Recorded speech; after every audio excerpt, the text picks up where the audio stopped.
聞こえてる？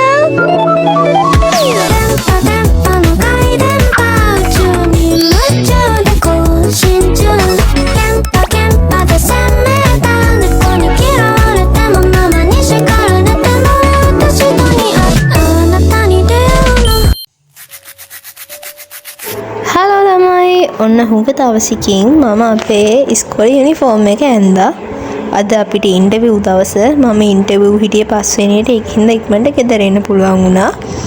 අම්මයි තාත්තයි දෙන්න බයික් එකේ ආවා. මම බස් එකේ ආවා. අම්මයි තාත්තයි දෙන්න බෑග් එකට ගියා වැඩකට. ඒ ගෙදරට මම නිදාගත්තා. නිදාගෙන ඇහැරෙනකොට නම් වෙලාව හවස 6ට විතර. ඊට පස්සේ මම නාගත්තා. නාලා එළියට එනකොට නම් 7 වෙලා. ඒක හින්දා කොණ්ඩේ සීතලට තියාගන්න බැරි හින්දා නංගිලා ගෙදරින් ඩ්‍රයර් එකකින් ළඟ ඇවිල්ලා මම කොණ්ඩේ ඩ්‍රයි කරගත්තා. මේ තියෙන්නේ ඊට පහුවදා සෙනසුරාදා. එදා මට ලොජික් ක්ලාස්. ඔය ලොජික් ක්ලාස් එකේ ගත්ත වීඩියෝ එකක් සර් එනකන් හෝම්වර්ක් වගේක් දීලා තිබ්බා. මම මේ ටික කර හිටියේ. ඒක ඉවරලා පොලිටිකල් ක්ලාස් එකට ගිහිල්ලා මට ඉක්බන්නයක් හම්බුණ හුඟ කාලෙකින්. ඉතින් මං ඒක කෑවා. සාමාන්‍යයෙන් මේ වගේ කෑම කැන්ටින් එකේ තියෙන්නේ. එලෙවෙල් ක්ලාසස් ළමයි කෑම ඉතුරු වෙන්නේ නැති හින්දා කොමරද ඉතුරුලා තිබ්බා. මේ පොලිටිකල් ක්ලාස් එක ඉවර වෙලා මම බස් එකට නැගලා හිටියා.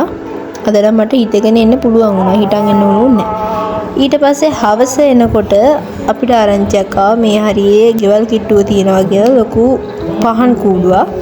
ඉතින් අපි මොකද කරේ ඒක බලන්න ඇවිල්ලා මෙන්න මේ ටිපි ටිකුත් කකා හිටියා. මේ තියෙන්නේ පහන් කූඩුව. හරි ලස්සන ඒක. ඒකේ උඩින් නම් පල්ලෙහාටම තියෙන කූඩුවේ රූප වලින් එක එක දේවල් කියවෙන හැටි සහ ඒ දේවල් කිව්වා. අපි සම්පූර්ණ විස්තරය අහලා එතන ගොඩක් වෙලා හිටිය පැයකට විතර කිට්ටු වෙන්න. ඇත්තට මේකේ පාට වර්ග මම හිතලා ලයිට්ස් මාර ගොඩක් පාවිච්චි කරලා හරි ලස්සනට හදලා තිබ්බා. කිරිඳි වලයකට වඩා ලොකුයි කියලා තමයි කියන්නේ මේ විසක් කූඩුව නම්. බුදුහාමුදුරන්ගේ සත්සතිය ඊට පස්සේ අපේ එක එක දේවල් තිබ්බා. පැත්තෙන් අසේකුත් හිටියා. මේකේ වටිනම දේ උනේ මේගොල්ලෝ කූඩුව හදන්න ගන්න දේවල්, කූඩුව හදපු හැටි, කූඩුව හදන්න ගත්ත උපකරණ හැමදේම ෂෝකේස් කරලා තිබ්බා. අනික අපිට ඒගොල්ලෝ උදව්වට කෙනෙක් දාලා තිබ්බා. ඒව ගැන විස්තර අහන්න සහ ඒව ගැන කියලා දෙන්න ගයිඩ් කෙනෙක් හිටියා. ඔය තියෙන එකේ වැඩ කරන්න කම්බිනාවන් වගේ ගත්ත මැෂින් එක. මේකේ ෆොටෝ අදින්න ගත්තා කියලා තමයි කිව්වේ.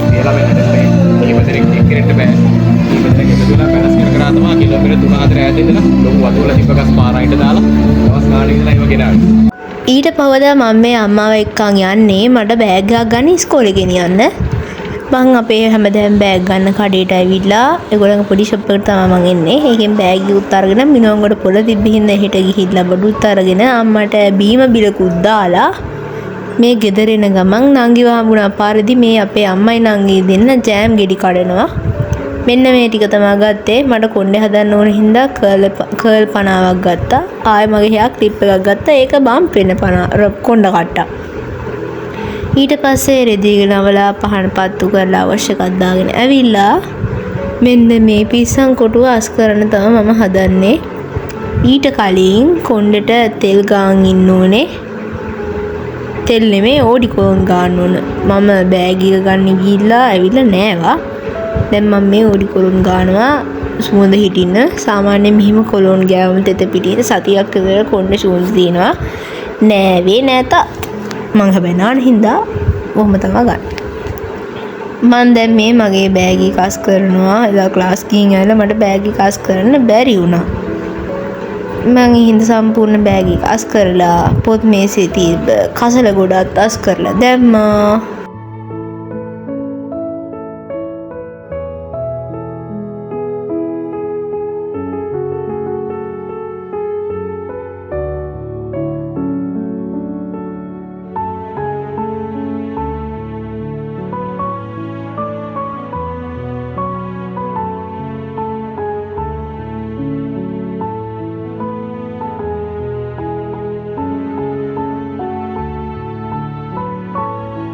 ඒ අස් කරලි වෙලා මම මේ ඉස්කෝලේ ගෙනියන බෑග් එක ලෑස්ති ගන්න තමයි හදන්නේ.